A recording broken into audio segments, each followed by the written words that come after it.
બોલ શ્રી સદગુરુ ભગવાન કી જય। પધારેલા હરિગુરુ સંતની જય।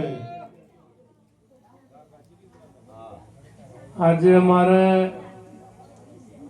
ભોણાભાઈ એવા સુરેશભાઈએ જે ભજન સત્સંગનું આયોજન કર્યું એમાં પૂજ્ય અમારે સદગુરુ ભગવાન એવા જવાનરામ બાપુ ખારડાથી, પૂજ્ય વિષ્ણુરામ મહારાજ પાલડીથી, જો કે અમે 15 વર્ષ પહેલા ખૂબ ભેળા રહ્યા અને ખૂબ સત્સંગ પણ કર્યો, ખૂબ મોજ આવતી। વ્યાસપીઠને દીપાવનાર તમામ સંત મહાપુરુષો તથા ભાવિક ભક્તો અને સંત માતાઓ બહેનો, વિશેષમાં મહાપુરુષે વાત કરી કે સત્સંગથી બુદ્ધિ વધે, ઓથે વધે ઘાસ, કુસંગીના સંગમાં જો તો બુદ્ધિનો થાય નાશ।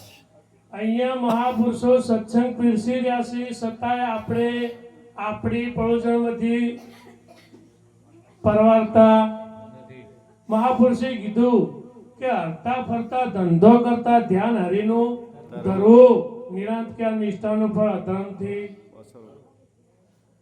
મહાપુરુષે બીજી એક વાણીમાં પણ કીધું કે ઘરના ધંધાને પર હરીએ, બેસીને જરા બોધ સાંભળીએ।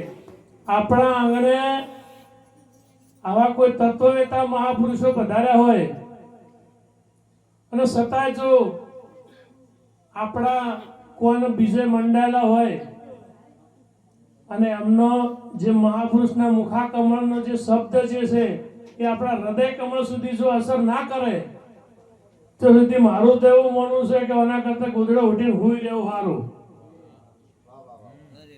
ભજનમાં બેહવું એ મહત્વનું નહીં, ભજન આપણામાં કેટલા ટકા બેઠું એ મહત્વનું। અમારે હોવા સુધી કોઈ નક્કી નતું આવવાનું।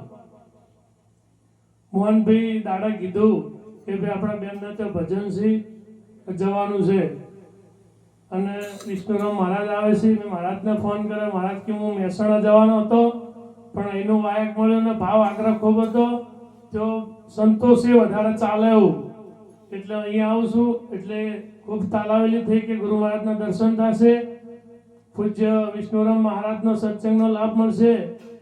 એટલે ખરેખર આપણી વૃત્તિ ભજનની અંદર લાગવી જોઈએ। જો સુધી આપણી વૃત્તિ ભજનમાં નહીં બેહે તો સુધી ભજન આપણો બેહે ના બેહે। આ પત્ર માળ્યા ને એમાં થોડી કે જો ઘેર પેલી રહી જાય તો શું થાય, કોણે આવે ના આવે, એમાં આપણે આપણામાં બીજા વિચારો જો સુધી પ્રગટ ચાલુ રહે ને ભજનમાં બેઠા પછી, તો આ સત્સંગનો જે પ્રવાસ છે એ આપણા અંદર ના આવે। આ પોણી બારીમાં જતો રહે વચ્ચેથી એમ જતો રહે સત્સંગ મારો જાય।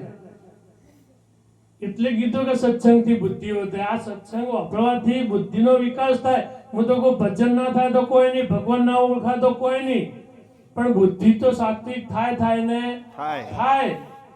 એટલે સંત સમાગમ હરિ કથા તુલસી દુર્લભ દોય, સુત વિત દારારુ લક્ષ્મી તો પાપી કે ઘર।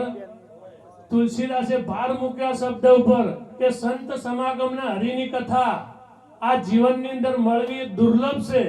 બીજું બધું પુત્ર પરિવાર પૈસો ધન દોલત ગાડી બંગલા બધું મળી જાય, પણ આ મહાપુરુષોના સત્સંગ એમનો દર્શન જે મળવો એ દુર્લભ છે। જીવનની અંદર જો મળી જાય તો તમારો બેડો પાર થઈ જાય ને થઈ જાય। બોલ શ્રી સદગુરુ મહારાજની જય।